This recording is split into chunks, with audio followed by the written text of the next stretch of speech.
Olá pessoal, tudo bom? Temos uma pergunta muito boa aqui do Frederico. Ele coloca: acredito que vivenciaremos juros bem baixos, semelhante ao que acontece nos países ricos, por um longo período. Caso isso se confirme, descontada a inflação, como ficarão nossos juros reais no IPCA e no pré? Vai reduzir absurdamente? Bom, Frederico, nós tínhamos aí uma previsão no começo do ano de 2019, só vi uma matéria sobre isso, falando assim: juros reais no final de 2019 estarão em 3%. Juros reais estarão em 3%. O que quer dizer isso? Juros reais é aquela parte do IPCA mais X. Nós já estamos vendo que está na casa dos 3% para a maioria dos papéis, exceto 2050, né? Que acho que ainda está um pouquinho mais. Deixa eu olhar aqui. Tá, não, na verdade está 3,7%. Então está tudo na casa dos 3%. Então isso aqui é o juro real, tá? O juro prefixado, para ver o juro real, nós temos que descontar a inflação. Então dá aproximadamente um pouquinho mais para uma inflação aí de 3,5, 3,6, dá um pouquinho mais do que isso aqui, mas você tem o risco da inflação junto com você. O que eu quero mostrar aqui? Eu quero mostrar a projeção do Itaú. Claro, né, uma projeção a mais otimista, mas aí não tem problema de nós usarmos essa projeção mais otimista, porque justamente quanto mais otimista for, mais as taxas caem e menor fica o lucro real, ou seja, a taxa de juro real acima, né, da inflação. E aí a gente tem aqui, ó, pessoal, ó, eu deixei em vermelho, que eles também colocam na projeção, e eles colocam os dados de 2012 para cá. Por isso que tem muito valor esse relatório que eles publicam. Daqui é de 14 de junho. Então, taxa real de juros. Vejam aqui, ó, Selic sobre IPCA a fim do período. Quer dizer, o desconto de taxa, a subtração de uma taxa de outra, ou seja, você vai pegar a Selic e vai tirar da Selic a inflação. É uma divisão de taxas. Os juros compostos é assim.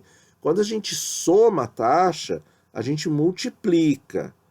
Tá? Eu sei que tem um pessoal assim que às vezes não entende, mas é assim, é juro composto. O juro composto é assim que se faz. Quando a gente tira uma taxa da outra, a gente divide. Quando a gente soma uma taxa a outra, nós multiplicamos. Por isso que não dá para dizer o papel está pagando 3% e a inflação é 3%, o resultado final é 6%. Não, o resultado é 1,03 vezes 1,03, que vai dar mais de 6%, porque os juros são compostos. Ok? Ok. Então vejamos aqui, pessoal. Eles estimam porque eles têm uma Selic aqui, ó, de 5%, eles colocam aqui até 2022. Claro que não tinha a inflação nova, que a inflação nova não tinha sido determinada em lei como já foi, e eu fiz um vídeo a respeito, a inflação de 2022, a inflação meta e as respectivas margens. Mas duvido que eles mudem, porque a redução foi bem pequena, foi de 25 pontos base.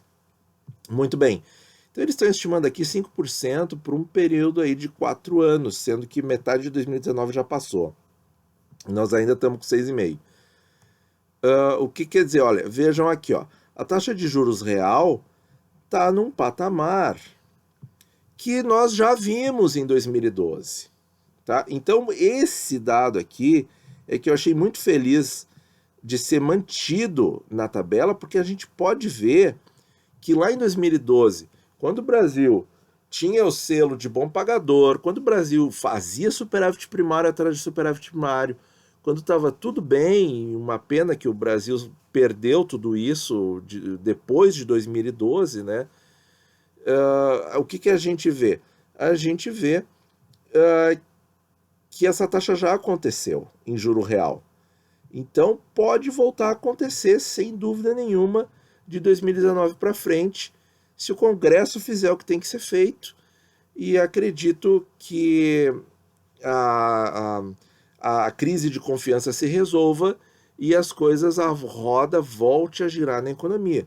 Então, essa projeção aqui do Itaú, ela não é tão fantasiosa assim, porque a gente teve um número aqui, ó, 1,33, inclusive, se a gente fizer a média aqui do período, essa média é superior a 1,33, que foi o número de taxa de juro real lá em 2012, quando o Brasil teve a mínima histórica, que era 7,25. Então, voltando aqui para a pergunta do nosso amigo, descontada a inflação, como ficariam nossos juros reais no IPCA e no pré? Bom, juros reais no IPCA e no pré, no IPCA, pelo que está visto ali, como assim o Selic ficaria 1,2? Deixa eu ver se é isso mesmo. Vamos voltar aqui, vamos ver exatinho quanto que o Itaú deu. Ele está dando 2,3 esse ano. Então, para esse ano, ficaria no Tesouro IPCA, ficaria algo entre 2,5 e 3,1, que é mais ou menos os números que eu achei lá na série Papo Reto. Sugiro que dê uma olhada, eu fiz a playlist sobre os prefixados, o Tesouro IPCA 24 e o 35 e o 45. De 2020 em diante, levando em conta essa projeção do Itaú, isso aqui é uma projeção, a gente não tem certeza de nada. Ficaria aí 1,3 a Selic acima da inflação. Logo, os prefixados ficariam de 1,5% a 2% acima e os tesouros IPCAs de 1,5% a 2,5%, no máximo 3%. A se confirmar isso aqui. Tá bom, pessoal? Acho que é muito interessante a gente fazer esse exercício. Achei muito oportuno deixar o ano de 2012 aqui para a gente ver que esse cenário já aconteceu no país. Tá bom, pessoal? Muito obrigado por ouvir e bons investimentos a todos.